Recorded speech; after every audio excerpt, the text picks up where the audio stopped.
부모는요, 자녀를 향한 소망이 있죠. 자녀만 꿈이 있는 게 아니라 그 자녀를 양육하는 부모도 자녀에 대한 꿈이 있습니다. 소망이 있고요, 비전이 있죠. 저도 어렸을 때 형하고 저 이렇게 형제가 자랐는데 부모님한테 들은 말씀들 중에 가장 많은 부분을 차지하는 게 바로 우리 형제가 크면 어떻게 될까? 무엇을 할까? 이 녀석들이 어떻게 클까? 어떤 직업을 가지고 살아갈까? 그 얘기, 말씀 나누시는 것을 많이 들었어요. 형은 좀 공부도 잘하고 우등생이라 약간 좀 형 자체도 그랬고, 뭐, 법조인, 막 이런 거. 저희 형이 지금 법조인은 아닙니다. 그냥 회사 다니는데 부모님이 그렇게 많이 말씀하시고 그랬어요. 저는 좀 형보다 부족한 게 많아서, 주로 그냥 일하는 거, 힘으로 때우는 거, 뭐, 소 키우는 거, 뭐 이런 거 자주 말씀하셨어요. 여하튼, 그런 소망이 자녀를 볼 때 부모는 누구나 다 있죠. 내 자식이 이렇게 됐으면 좋겠다. 그런데요, 저도 부모가 되니까 그렇게 되더라고요. 이 아이들이, 제가 아이들의 길터주는 사람이잖아요. 자기가 좋아하는 일을 하면서 잘 클 수 있도록 최대한 부모가 돕는 역할을 해야 되는데, 그래서 항상 그런 것들을 살펴요. 세심히 살핍니다. 뭘 잘하나, 뭘 하고 싶어 하나, 너는 꿈이 뭐니? 이렇게 묻기도 하고요. 그래요.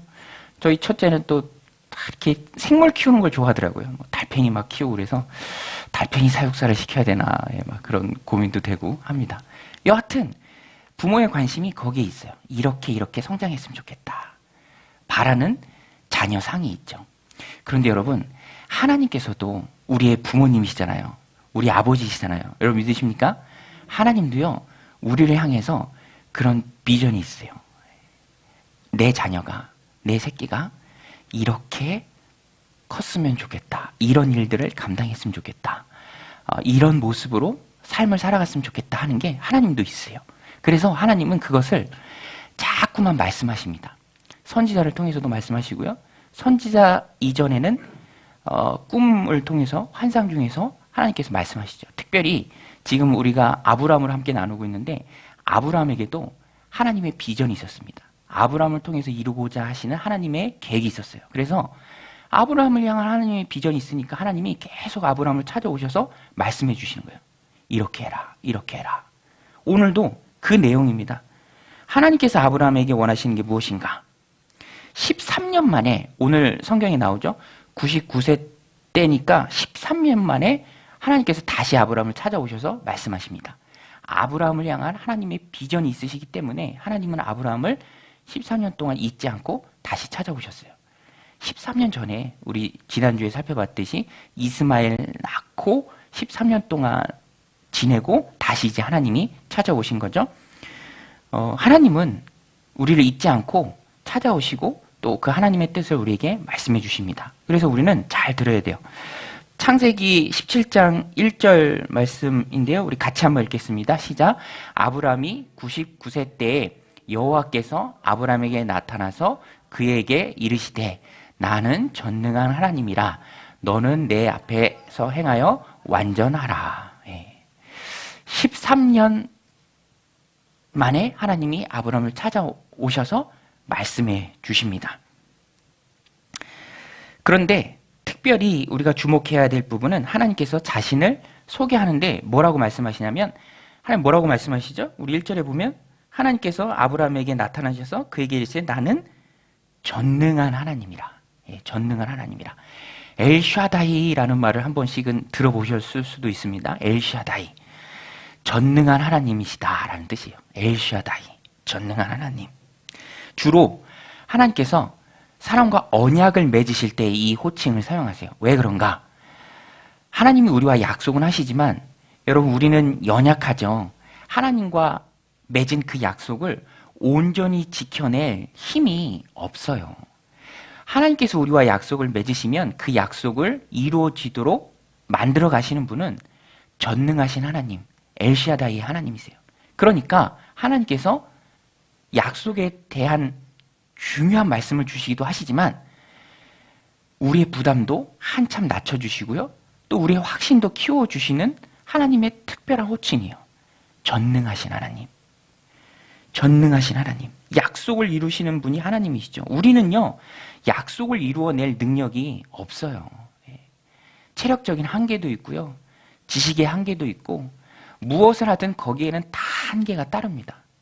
제가 월요일날 쉬는 날이어서 어디 가야겠다 하고 가족끼리 갔는데, 그날 마침 폭염주의보 오더라고요. 힘들더라고요. 걸어 다니는데, 운전도 제가 해서 가고, 또 막내는 계속 안아달라고 하고, 업어달라고 하고, 그래서 가기 전에 제가 생각했어요. 아, 그래. 가면 또 분명히 나한테 업어달라고 그럴 텐데, 내가 오늘만큼은 실컷 업어주리라, 안아주리라. 그랬는데, 힘들어서 못하겠더라고요. 사진 찍은 거 보니까, 안고 있는 거, 업고 있는 거, 그런 사진. 또, 안아달라고 쫓아와서 도망가는 거, 뭐 그런 사진 찍고 그랬더라고요. 사람은요, 연약하죠. 젊음도 오래 가지 않습니다. 사람은 연약해요. 그래서 하나님과 맺으신 그 약속을, 그 소중한 약속을 이뤄낼 힘이 없습니다. 약속을 이루시는 분은 하나님이시죠. 하나님께서 전능하시기 때문에 약속을 이루십니다. 우리의 연약함도 하나님께서는 다 긍휼히 봐주세요. 여러분 믿으십니까? 우리의 연약함도 하나님께서 다 이해해 주세요. 요 앞전에 어떻게 했습니까? 아브라함이 약속을 온전히 신뢰하지 못하고 하갈을 첩으로 얻어서 하갈을 통해서 이스마엘을 낳잖아요. 그건 지극히 인간적인 방법이거든요. 어떤 분은 그렇게 해석을 하기도 했습니다. 하나님께서 그 부분에 대해서 징계의 의미로 13년 동안은 아브라함에게 특별히 말씀을 안 하신 이유도 있다. 근데 그럴 수 있죠. 그러나 오늘 본문에서 그런 것들이 다 녹아 없어집니다. 그리고 하나님께서 아브라함에게 내 앞에서 완전하라 라고 말씀하세요. 이건 아마도 하갈의 사건을 염두에 두시고 하나님께서 이렇게 말씀하시는 것 같아요. 그런데 완전하다라는 것은 하나님께서 여기서 완전하라 라고 말씀하시는 그 자체가 정말 하나님처럼 완벽하라 라고 우리에게 주문하시는 것은 아닙니다. 왜냐하면 완벽이라는 것, 완전이라는 것은요, 사람의 영역이 아니에요. 그것은 하나님의 영역입니다. 하나님만 완전하시고 하나님만 완벽하실 수 있죠.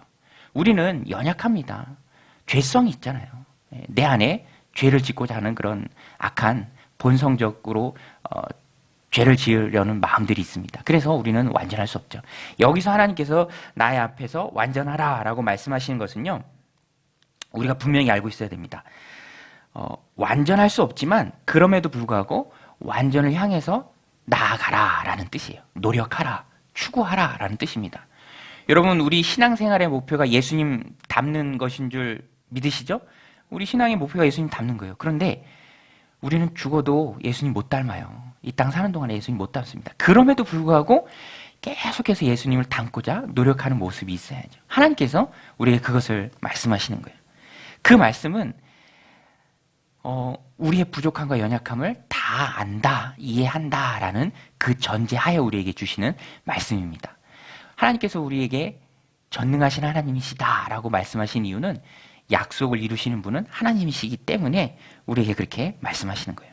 오늘 우리도 이 말씀을 통해서 그래서 엘샤다이의 하나님, 그 하나님을 우리가 의지해야죠. 하나님을 의지해야 합니다. 우리 믿음과 신앙의 대전제죠. 하나님을 의지하라. 우리 한번 따라서 보겠습니다. 하나님을 의지하라. 여러분, 하나님만 꼭 붙들고 전능하신 하나님, 엘샤다이의 하나님만 꼭 붙들고 의지하는 믿음의 성도님들이 다 되시길 바랍니다. 그게 바로 신앙생활이에요. 하나님 의지하는 게 바로 신앙생활이죠.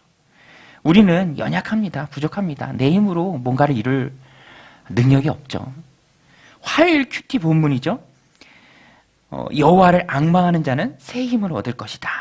이사야 40장 30절 31절인데요. 우리 같이 한번 읽어보겠습니다. 시작. 소년이라도 피곤하며 곤비하며 장정이라도 넘어지며 쓰러지되 오직 여호와를 앙망하는 자는 새 힘을 얻으리니 독수리가 날개치며 올라감 같을 것이요 다른 박질하여도 곤비하지 아니하겠고 걸어가도 피곤하지 아니하리로다. 할렐루야. 여호와를 앙망한다는 것은요, 소망하고 기다린다라는 뜻입니다. 여러분, 오늘 우리가 처한 상황이 많이 힘들죠. 그죠? 얼마나 힘듭니까? 저도 실시간 확진자 볼 때는요, 요새는 막 떨리더라고요. 몇 명 됐을까? 어제 1600명이어서 제가 오늘 좀 저녁까지 올 때 보니까 한 50명 정도 이렇게 떨어진 것 같기도 해요. 세상에서 우리가 낙심할 일들이 참 많이 있죠. 그러나 여호와를 앙망한다라는 것은, 하나님을 의지한다라는 것은 이 상황 그대로 그냥 흘러가는 것이 아니라 하나님이 개입하시고요, 선하게 역사하시고 상황을 바꾸어 주실 것이라는 하나님을 향한 우리의 선한 기대와 소망입니다. 그것이 바로 우리의 힘이죠. 소망이 있기 때문에, 힘이 있기 때문에 우리가 낙심하지 않는 것이죠. 여러분, 우리가 하나님을 의지하는 것은요, 내 짐을, 내 염려를 다 하나님께 맡기는 거예요.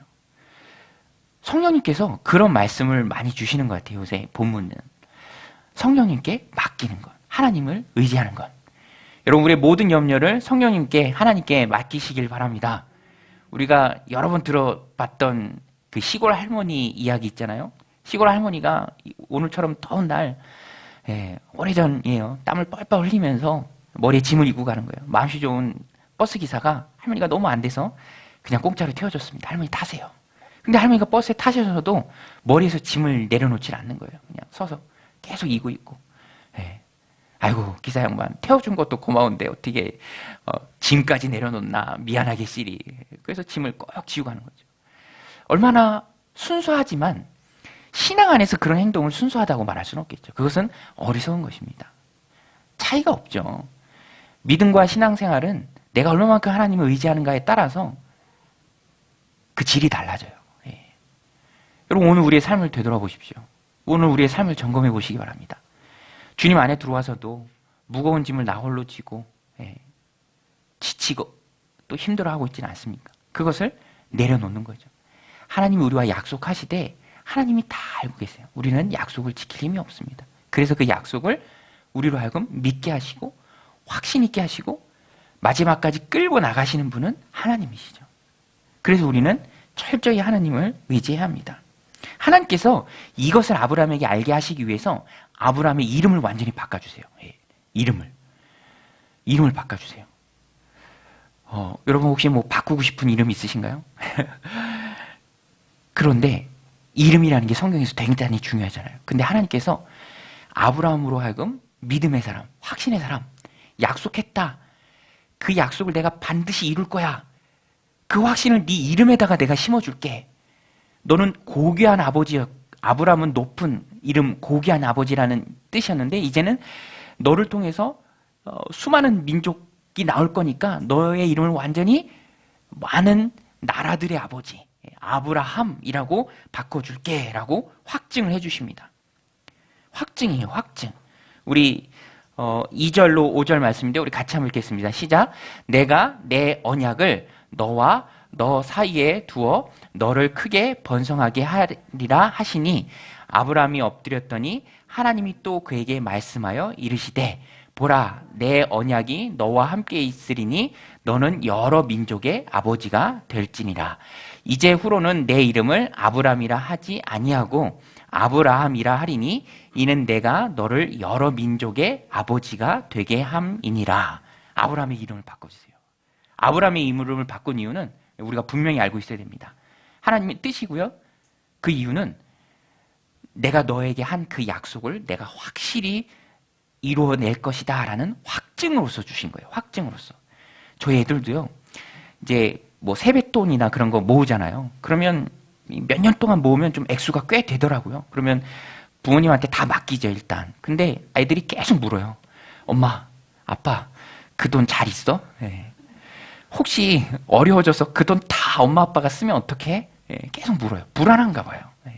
액수가 꽤 되니까 얼마나 불안해요. 어떻게 믿겠습니까, 엄마 아빠를. 다 쓸까 봐 불안한 거죠. 그래서 저는 계속 얘기해요.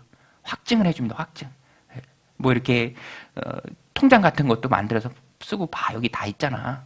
너 나이 좀 되면 진짜 네 이름으로 통장 만들어줄게. 그래서 계속 안심을 시켜요. 야, 하나님도 그런 거예요.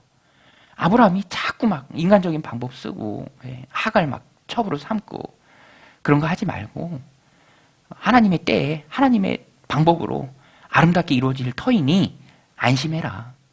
그리고 그 약속에 대한 보증과 확증으로 이름을 와해 바꿔주시는 거예요. 아브라함, 열국의 아버지. 오늘 우리도 그런 확신 속에서 살아야 합니다. 하나님은요, 오늘 말씀을 통해서 우리가 분명히 알 수 있어요. 우리도 자녀를 향한 그런 자녀관이 있죠. 이렇게 성장했으면 좋겠다. 이런 일을 했으면 좋겠다. 이렇게 믿음과 신앙의 사람을 잘했으면 좋겠다. 근데 하나님도 갖고 계신데 오늘 말씀을 통해서 우리가 분명히 알 수 있습니다. 하나님은요, 우리가 믿음과 확신 가운데 살아가길 원하세요. 여러분 믿으십니까? 믿음과 확신 가운데. 우리가 불안해하지 않고 두려워하지 않고 하나님의 약속 믿고 그거 붙잡고 꿋꿋이 걸어 나가기를 하나님 원하세요. 그래서 이름도 바꿔주시고요. 또 뒤에 보면 나오는데 그것을 늘 기억하라고 할례라는 언약의 표징도 주십니다. 그것도 명령하시죠. 그러니까 하나님은요, 우리로 하여금 확신에 찬 모습으로 살아가길 원하십니다. 흔들리지 않는 믿음 강한 모습을 하나님 원하세요. 믿음 강한 모습 할 때 저는 다니엘의 세 친구가 늘 떠오릅니다. 다니엘의 세 친구들. 정말 확신에 확신을 더한 사람들이죠. 평소보다 7배나 더 뜨거운 풀무불, 징후로 말하면 용광로죠. 거기에 그냥 집어넣겠다는 거 아닙니까? 왕이 만든 금신상에 절하지 않으면? 그런데 다니엘의 세 친구들이 뭐라고 얘기합니까? 다니엘 3장 17절, 18절 위대한 신앙 고백이 나오죠. 찬양으로도 만들어진 놀라운 신앙 고백입니다. 그리 아니하실지라도. 우리 다니엘 3장 17절, 18절 같이 한번 읽겠습니다. 시작. 왕이여, 우리가 섬기는 하나님이 계시다면 우리를 맹년이 타는 풀무불 가운데서 능히 건져내시겠고 왕의 손에서도 건져내시리이다. 그렇게 하지 아니하실지라도 왕이여, 우리가 왕의 신들을 섬기지도 아니하고 왕이 세우신 금신상에게 절하지도 아니할 줄 아옵소서. 할렐루야. 믿음과 확신에 찬 모습입니다. 오늘 우리도 하나님 주신 삶을 이렇게 아름다운 모습으로 살아나가야 합니다. 왜냐? 약속하신 분이 하나님이시거든요. 엘샤다이 하나님, 전능하신 하나님. 그 하나님 내 삶을 꼭 붙들고 계시고요. 나에게 주신 약속의 말씀을 이루어 주실 줄로 믿습니다. 그래서 우리는 항상 그 약속의 말씀 붙들고 확신 가운데 나아가야 돼요. 우리의 무능을 철저히 깨달아야 합니다. 특별히 그런 것에 있어서 감사한 것 같아요. 여러분 오늘 우리가 이 시대에 살아가면서 우리의 무능을 얼마나 깨닫습니까? 할 줄 아는 게 별로 없잖아요. 상황을 반전시킬 수 있는 카드가 우리에게는 없습니다. 아무것도 할 수가 없어요. 그저 마스크만 철저히 끼고 다니고 백신만 맞을 뿐이죠. 저도 백신 맞았습니다. 그러니까 우리의 무능을 철저히 깨달았으면 그 이후로는 하나님을 철저히 의지해야 한다. 이것이 우리의 신앙의 굳은 결단이 되어야 합니다. 내 힘으로 할 수 있는 게 전혀 없죠. 그래서 우리는 하나님을 의지하고 하나님만 철저히 의지해야 합니다. 오늘 우리 이따가 기도할 텐데 우리 이따가 기도할 때도 하나님, 나는 무능합니다. 연약합니다.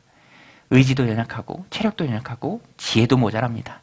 전능하신 엘샤다이 하나님께서 하나님 원하시는 선한 곳으로 나를 이끌어 주옵소서. 그 가운데 우리의 확신이 더욱 굳세지게 하여 주옵소서. 우리가 이따 그렇게 기도할 때, 하나님 의지할 때 우리가 겪고 있는 모든 문제들이 해결될 줄로 믿습니다. 할렐루야. 두 번째 부분은 할례입니다. 여러분 할례가 무엇입니까? 할례는요, 고대 근동에서 널리 행해지던, 아브라함 당시도 행해지던 그런 풍습이에요. 남자의 생식기 끝 표피를 잘라내는 것이죠. 당시에 이미 있었던 그 풍습을 하나님께서 의미를 부여해서 새롭게 이스라엘 백성들한테 주시는 것이에요. 너희들 할례를 행하라.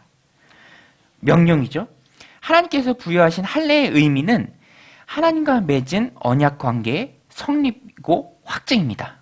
내가 너희와 약속했지? 너희는 이제 나와 약속을 맺은 언약 백성이야 라는 그 신분을 가시적인 형태로 이스라엘 백성들에게 준 거예요.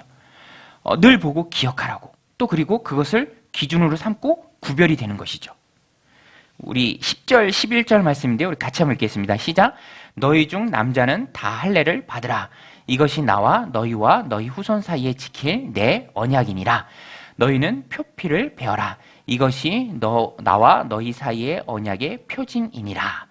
표징이라는 것은 그냥 쉽게 얘기하면 표시라고 하면 더 쉽죠. 겉으로 드러나는 아주 두드러진 점입니다. 우리가 크리스찬이죠? 우리는 예수님을 믿는 하나님의 자녀들입니다. 그러면 그런 표징들이 다 드러나게 돼 있어요. 숨길 수 없습니다. 드러나게 돼 있어요. 마찬가지로 여기서도 육체적으로 할례예요. 언약 백성이라는 표시죠. 그것을 통해서 구별된 백성입니다. 할례를 받았는가 받지 않았는가, 그것을 통해서 언약 백성인가 언약 밖의 백성인가가 구분이 되는 것이죠. 우리도 부득이 공용하는 공간에서 물건을 같이 쓴다면, 내 물건도 거기 있게 된다면 거기에 내 이름을 쓰잖아요. 그죠? 그러면 내가 그것을 보고 내 것인 줄 알 수 있죠. 마찬가지로 구약시대의 할례도 하나님 백성이라는 표식이죠. 그것이 있기 때문에 하나님의 백성이 되는 것입니다. 구별을 지어주는 기준이 됩니다. 그런데 또 기억을 하는 것이죠. 늘 이제 그것을 상기하면서 내가 언약 백성이다, 하나님 백성이다 라는 것을 늘 기억하는 것입니다. 그런데 사실 이 말씀은 구약의 율법이기 때문에 오늘 우리가 살아가는 시대는 예수님이 오신 신약의 시대를 우리가 살아가잖아요. 그렇죠? 그렇기 때문에 이 구약의 율법도 다시 신약적 해석을 해야 합니다. 그래서 우리가 할례 받아라 이렇게 하지 않잖아요.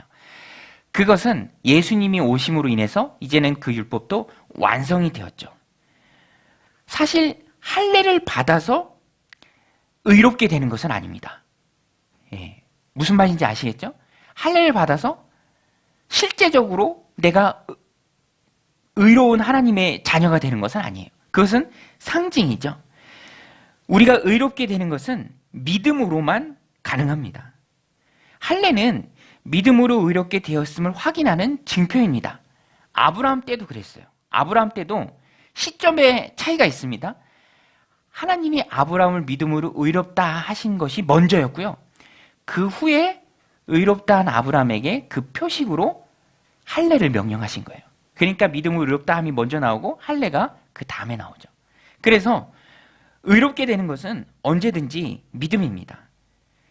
믿음으로 의롭게 되는 것이죠. 바울도 육신적 할례가 아니라 예수님을 믿는 믿음, 예수님을 믿음으로써 우리 안에 내주하시는 성령님, 그 성령의 인치심을 통해서 우리가 의롭게 되는 것이다 라고 말씀했습니다. 성령으로 마음에 받는 할례가 참 할례다. 우리 로마서 2장 28절인데요. 우리 같이 한번 읽겠습니다. 같이 읽겠습니다. 시작. 무릇 표면적 유대인이 아니요 표면적 육신의 할례가 아니니라. 그 다음 29절 제가 읽어드릴게요. 오직 이면적 유대인이며 할례는 마음에 할지니 영에 있고 율법 조문에 있지 아니한 것이라. 그 칭찬이 사람에게서가 아니요 다만 하나님에게서니라. 여러분, 오늘 우리가 구원받은 것은 율법의 행위로 말미암음이 아니요 오직 예수 그리스도를 믿는 믿음 때문인 줄로 믿습니다. 할렐루야. 그래서 우리는 이것을 분명히 기억하고 있어야 돼요. 할례는요 그 자체가 구원을 보증하는 것이 아닙니다. 의롭게 되는 것은 믿음이고요, 그 후에 의로운 받은 사람의 표식으로 할례를 주신 것이죠. 그래서 신약시대의 세례와 같아요. 세례가 중요한 예식이기는 하지만 세례가 구원과 구원받지 못함을 나누는 기준은 아닙니다. 예수 그리스도의 십자가 대속을 믿는 믿음으로 구원받고 구원받은 그 후에 내 믿음을 공식적으로 공표하는, 어떻게 보면 결혼식을 하는 것처럼 많은 사람들 앞에서 증거하는 것이죠. 그래서 세례가 중요하긴 하지만 그 자체가 구원을 말하는 것은 아닙니다.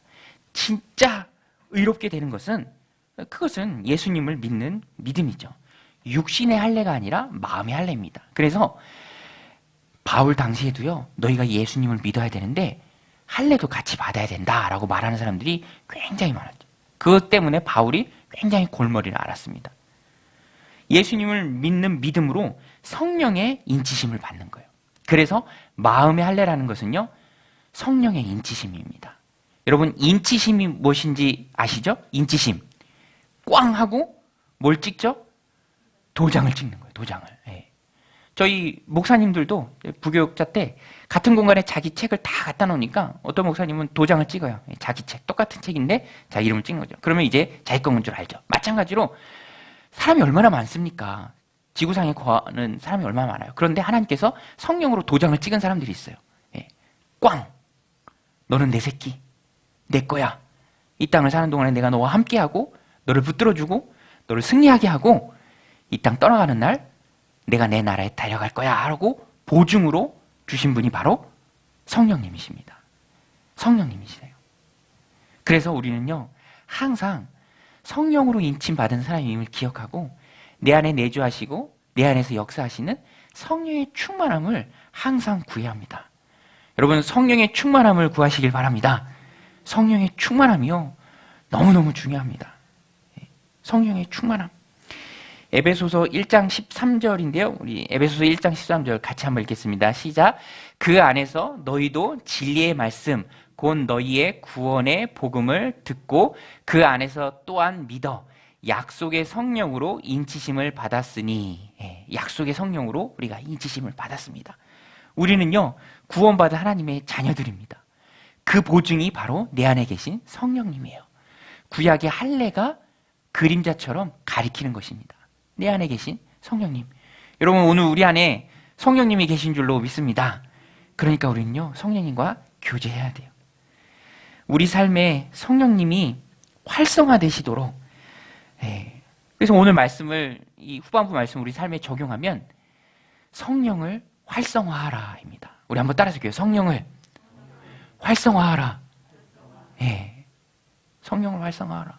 내 안에 계신 성령님, 역사하여 주옵소서. 나를 지배하여 주옵소서. 나를 통치하여 주옵소서. 제가 전에 뭔가 중요한 건데 이게 작아서 어디다 뒀는지 기억이 안 나는 거예요. 그런데 집 안에 있기는 있어요. 분명히 있긴 있어요. 근데 어디 있는지만 모를 뿐이에요. 그런데 어디 있는지를 모르니까 내가 그것을 짜서 쓸 수도 없고 그것을 내가 사용할 수도 없어요. 여러분, 그러면 그것을 집 안에 있다고 말할 수 있을까요? 힘든 거죠. 내 안에 계신 성령님도 우리가 자꾸만 성령님을 무시하고 성령님의 음성 듣기를 사모하지 않고 성령님의 지시를 따르고 성령의 힘으로 살아가기를 자꾸만 소홀히 한다면 자꾸만 내 안에 성령님이 작아지는 거예요. 그리고 내 안에 성령님 말고 또 뭐가 있죠? 또 뭐가 있습니까? 오호라 나는 공고하는 자로다. 이 사망의 늪에서 누가 나를 건져내냐라는 바울의 탄식 속에서 나오는 죄를 짓고자 하는 마음이 있어요. 죄성이 있어요. 하나님의 뜻을 따르고자 하는 그 성령님이 주신 선한 마음이 있고요. 또 약한 마음도 있습니다. 그게 고개를 들고 나를 지배하고 시키면 육신의 소욕을 따라 사는 거예요. 육신의 정욕을 따라 사는 거죠. 그것을 우리는 자꾸만 치고 죽여야 합니다. 그래서 바울이 나는 날마다 죽노라 하잖아요. 방법은 성령의 충만함밖에 없어요. 성령의 충만함이 우리로 하여금 육신의 정욕을 따르는 내 안의 죄성을 자꾸만 치도록 죽도록 그렇게 성령의 충만함을 자꾸만 구해야 합니다. 성령님 의식하면서 도움을 구해야죠. 성령님 내 삶을 지배해달라고 우리는 간절히 기도해야 합니다. 성령 충만함으로 살아야죠. 아이들이 이런 걸 잘해요. 아이들이 누구의 능력으로 사느냐? 부모의 능력으로 살죠. 저희 집 막내도 고민이 없습니다. 부럽죠. 저도 그렇게 고민 없이 자고 싶고 그런 마음들이 있어요. 얼마나 고민이 없습니까? 다 해주니까. 오늘 우리도 그런 삶을 살아야죠. 사도들이 느끼고 경험하고 체험하고 그래서 강하게 권면하는 삶은 성령 충만한 삶입니다. 성령 충만한 삶. 할례가 하나님 백성을 보증하듯이 성령님이 나를 인쳤기에 나는 하나님 백성이고요. 내 안에 성령님 계신다. 그 성령님의 충만함이 나를 지배하도록. 그래서 육신적인 생각이 자꾸 나오지 않도록 우리를 다스려야 합니다. 아주 작은 일에도 성령님의 도우심을 구해야 합니다. 하나님, 오늘 내가 누구를 만납니다. 하나님, 내가 오늘 이런 결정을 해야 됩니다. 하나님, 내가 오늘 누구를 만나서 이런 신앙적인 권면을 해야 됩니다. 기도해야 돼요. 성령님 도와주세요 하고 성령님 내 삶을 이끌어주세요. 무시로 기도해야죠. 그때 성령님께서 우리에게 이겨낼 힘을 주실 줄로 믿습니다. 할렐루야. 오늘 우리가 얼마나 힘든 시기를 살고 있습니까? 자꾸 우리 믿음이 쪼그라지지 않도록 성령님 우리를 붙들어 주옵소서. 어쩌면 이런 시기에 내 안에 계신 성령님이 너무너무 필요합니다. 간절히 기도해야 합니다.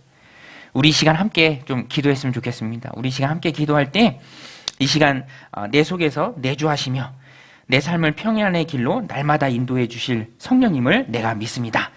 성령님 나와 함께 하여 주옵소서. 성령의 체험이 우리 심령 가운데 있게 하여 주옵소서. 그래서 각박하고 팍팍하고 자꾸만 실망하게 되는 하나님 이 세상 속에서의 우리의 삶이 성령으로 인해서 힘이 있게 하여 주옵소서. 세상을 이겨내는 힘이 있게 하여 주옵소서. 육신의 정욕을 따라가지 않고 하나님을 기쁘시게 하는 그 인생을 살아낼 수 있는 힘을 내 안에 충만히 부어 주옵소서. 성령님 나와 함께하여 주옵소서. 내 삶을 다스려 주옵소서. 함께 기도해 주시고요. 또 하나님이 우리에게 원하시는 모습은 확신의 모습입니다. 하나님 성령이 충만한 허락하여 주셔서 또 확신 가운데 우리가 믿음의 길을 힘있게 걸어가는 하나님의 백성 되게 하여 주옵소서. 우리 함께 합심해서 기도로 나아가겠습니다. 하나님 아버지, 오늘도 저희